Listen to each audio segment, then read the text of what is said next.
joined live by Vampire Weekend's own Ezra Koenig, father of the bride. Just announced the new album yesterday on Thursday, and we finally have our first song in a little while, Harmony Hall. Thank you so much for taking some time out today. No problem. So I have to ask this. It's been 6 years. That's right. Barack Obama had just started his second term at that point as president. Yeah.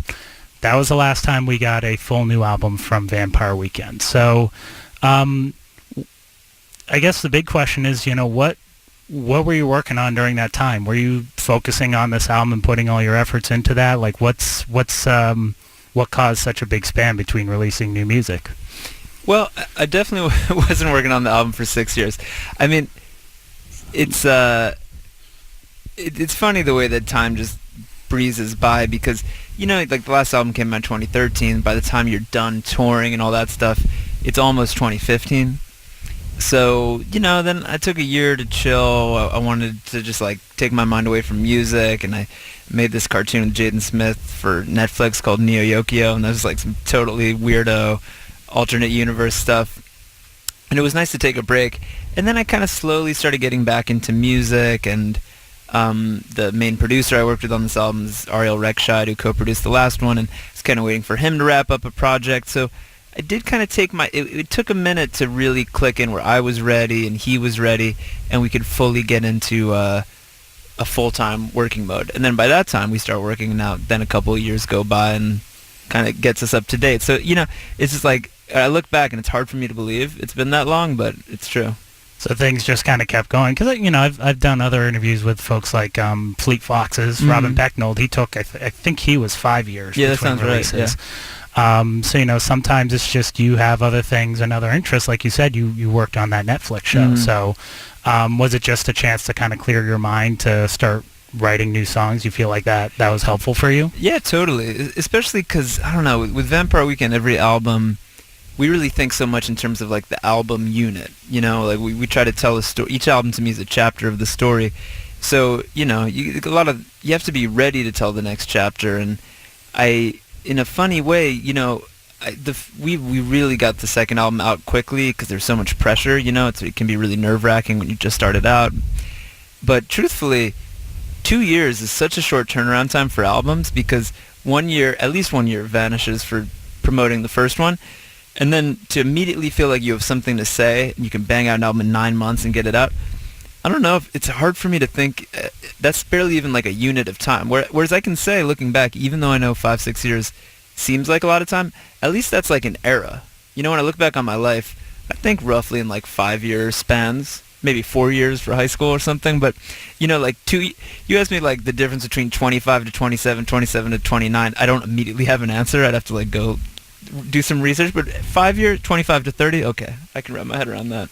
And in terms of over that time, we know Rostam is no longer officially with the band. I know he's still working with you. He worked on the album and plenty of other stuff. But has there been any other changes to the band since the last one as well? Well, there has and there hasn't. Like, it's in some ways, like the live band now is a 7-piece, so that's pretty different. Although it feels so natural for us. It's kind of like a lot of even the old songs needed a few extra players, so it's kind of, in some ways, it's kind of how it always maybe should have been, or where it was heading. So we have more people on stage, and then in the studio, we always had a very kind of open-minded approach to how we worked, whether we started a song, live together, or more often than not, Rostam and I would start all sorts of songs literally just like a beat. The modern way of making music, whether you call that pop or hip-hop, whatever. So there are a lot more guests on this record in terms of, there's Rostam and Ariel, so a lot of familiar producers, but then we got some new people, DJ Dahi, Steve Lacy, Blood Pop, and then there's some guests for the first time, some of whom I think should be a surprise. But yeah, it's kind of I'm kind of doing what I always do in terms of songwriting and lyrics and ideas, but there are like a few more people coming through the door, but it feels really natural. It's still like a kind of community of people, nobody too far-flung, like no like strangers. Yeah. It's people that feel like they're right to bring in and right to be part of the Vampire Weekend family. Yeah, because it's funny now that when you talk to people about music, it used to seem like this big distinction. If you're a pop artist, you might have 12 producers on a record and 30 songwriters, and that seemed like that's what happens in pop. And then a rock band, people pictured that's 4 people just putting their heads together in a studio. And both of those were always a little bit not entirely true, but that was maybe the stereotype. Whereas now all music is kind of somewhere in between. And the way I think about it is like I'm totally open to have different people involved. My one kind of rule, though, is they kind of have to really just be part of the family. And they could be, maybe they're a stranger at first, but there's almost nobody who worked on the album who's not on at least a few songs. You know what I mean? It's like that just would feel too funny to me. So it wasn't just like someone featuring this and they're on that one song and that's it. They had a little involvement in a few different parts of the album. Yeah, because I kind of feel like if somebody's worth bringing into your universe, like, really extend the invitation. Like with all the people I listed, I've made all sorts of demos and started songs with them and stuff. So, even though the core team maybe is mostly still me and Ariel, yeah, the other people are totally part of the universe of the album, and they're kind of spread out, and they're almost like characters in the whole.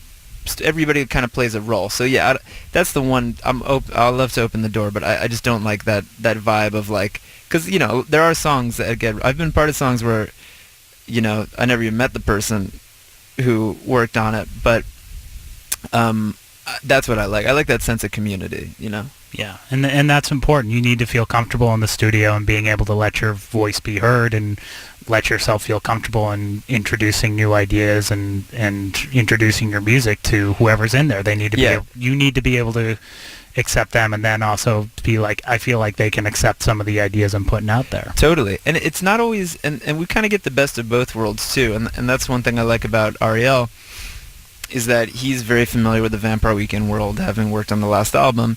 And he's also a guy he's done songs for Adele, Blood Orange, Haim. He's a very versatile guy. So sometimes I might start something with one person like Blood Pop, and we really have something cool, but then maybe Blood Pop is like, let Ariel finish it, because they have kind of complementary visions, and it almost always worked, that we could sometimes bring in different producers to kind of start something with somebody, finish it with somebody else. Maybe it starts one way and then somebody has a new idea. So yeah, it's really fun to do it that way. Yeah. And we have our first song. We have Harmony Hall now. That song is just, there's so much in there. Yeah. It's a 5-minute song, but it's one of those 5-minute songs that doesn't feel like it's 5 minutes. It almost seems to have That's what I hoped. Yeah, it has these different movements. How did that come together? Well, a song like that can only really come together over years, is the truth.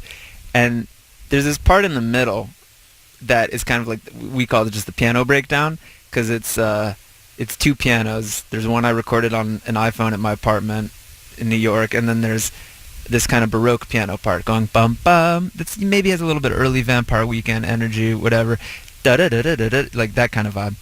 And that's really the original thing. That's kind of the first thing that I wrote. I had some lyrics and I had this idea. And then over the course of time, I started to... even the band tried playing it like that before. And it just felt a little like uptight. I mean, I like it as a moment, but it didn't feel like a whole song. And then I started playing the piano chords more like, in a house style. And then that was like a new thing. And I was like, that could be cool, the A-B thing. But then it took a couple years until one day I was like, messing around with the guitar. And I wrote the guitar riff, bum ba ba da da da da da. And even then, I didn't think, I should pair that with that. And that's what happens a lot, is that then I'm finally sitting down, I'm in the room with Ariel. We're going through the Baroque part, we're going through the house part, and we're like, what kind of thing are we missing? We're like, well, we kind of don't really have a verse. And then we're messing around with chords. And then suddenly I remember, what do you think of this guitar riff? And he's like, that's great.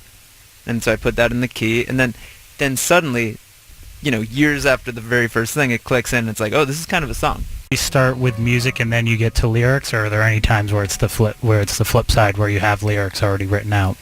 There's always stuff gestating. I mean, there's been plenty of songs over the years where, especially on the last album, maybe Rostam plays a piece of music and I write right on top of it. So just truly like music plus melody and lyrics. Now we have the song. Other times when I'm working, it's like a lot of songwriters in like the notes on my phone. I'm always just writing down words and phrases. So sometimes it doesn't just burst into your head. Sometimes it can be that lucky coincidence that you have something you like and you're like, what could this be about? And you have a feeling, and you start scrolling through, and then you see a word or a phrase or a line, and then suddenly it starts to come together. So I'm always taking notes of musical ideas and lyrical ideas, and then if you're incredibly lucky, they just come together. And that those are those magic moments where something just comes together in 5 minutes, and that's that. Yeah. But you can't just wait forever for that. Exactly. And you have to chip away at it, and it clearly you have on this one, and double album as well. Yeah, I mean, I'm kind of calling it a double album. I don't know. Today, I don't even know what people call that, an 18-song album. Well, it's totally changed, because a lot of times it's about, when is your next song coming out? When is your next song coming out? And right. In your case, you're like, pull back. Let's make this a full and complete project. It is funny, because it's not like, it's not like I'm out in the woods or anything. I'm keeping up with the modern world in my day-to-day life, but even starting to get back into the album mode, I've had a few Rip Van Winkle moments where they told me I had an interview the next day, and I was like, all right. And I'm used to waking up if I have a phone interview. You wake up like 10 minutes before, have a coffee, and walk around in your boxers and talk to the person. And then I kind of half wake up, and I look at the thing, and it's like FaceTime interview. FaceTime interview? Well, you could still do that in your boxes. You just don't show them from, the head down. Yeah, but then I feel like I would take a shower and all this. And then I was like, oh my God, FaceTime interview. And I'm just like, for me, I FaceTime with a very small crew of people, very close friends and family. So I was like, oh boy. And then I was like, wait. And then I started talking to people. I was like, this is normal now? And were you in your house too? Yes. Then I had to find a corner of the house where I wasn't giving away too much personal information about our decor. So I was like, there's definitely, and of course, it's streaming. So many things have changed, but I'd like to think, and sometimes when people tell me about some of these stuff, like, well, the streaming strategy, different content platforms, my eyes glaze over a little bit. But I'd like to believe, and I think this is the case, that if you make a true album, your fans will be into it, and so will other people. And it doesn't matter if you call it a double album, single album, if it's streaming or on vinyl. That's one thing that because think about when we came out, like we got signed in 2007. Mm-hmm. People were saying that that essentially all the record business was going to like change like it never had before. So many people were saying, don't sign to a label. Are you crazy? Don't sign to a label. And we were like, well, we've done a lot without a label, but these guys seem pretty cool, and everybody we like is on a label. But there was so much energy, people were like, no, everything's changing. And of course, a lot did change. I'm not denying that, but people sometimes overestimated how much stuff changed. And I remember a lot of people also being like, there's not going to be albums in 5 years. People don't care about albums. It's that now we have the internet. You could just post a song a month for 12 months, and that's the album. And I just remember at the time being like, well, that sucks because I'm not interested in that. But people really made it like that's what's happening. And now 10 years later, I don't care what genre you're in. Of course, you have SoundCloud and singles. It's the way it's always been. There's different ways to release music. But, I don't care if you're into trap, pop, rock, classical, whatever, the album format still means something to people. So I do think sometimes there's like this hysteria about how much things are changing, and the platforms are changing, and the business is changing, and yet some of these really old ideas, like putting a group of songs together and calling it an album, actually have more legs than people thought 10 years ago. So there's a part of me that's like, I kind of just like can't worry about the new stuff. Hallelujah. It's still important out there, and it's still important to have something to go out on the road and have something that people, there's still the second side of, there's still that idea of like, this is a period of time. This is your opportunity to show where I am at this particular moment in time. Yeah. You can't do that in 3 minutes. That just is one small little section, not a big overview of what you're trying to say in that very, very moment. Because Totally. you need at least 35, if not 40, 45 minutes to really dig in and really go into a lot of different places. And there's totally people who want to take the time to dig into it, because that's another thing people say a lot, is that nobody has an attention span anymore.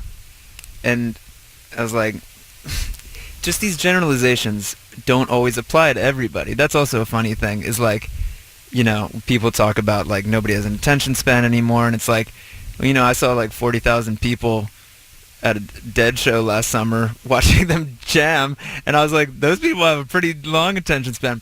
And of course, that's a very unique culture, unique fan base. But I just have this feeling too, like, people, you kind of just can't underestimate people, and you also have to know who your own fans are. Like, our fans, I found, are very sophisticated, very into albums. They're into the whole process. They're into the campaign. They're like, enjoy the back and forth that happen. You know, we've only been at this for a week now, and even then we've already had so much back and forth with fans trying to guess the name and looking at the imagery and stuff. And I know that this core crew who's been with us for a long time, they're gonna love the album and spending time with it and digging into the album. And if you tell me that somewhere else you could probably give me an example of 1,000 people who would never have an interest in an 18-song Vampire Weekend album. It's like, yeah, I know. Those aren't our fans, you know? Mm-hmm. Anyway. Well, we excited for all the new music on the way. Harmony Hall is the new song. Great new song. Thank you. Father of the Bride is the name of the album. Ezra Koenig of Vampire Weekend. Thank you so much. Yeah, thank you.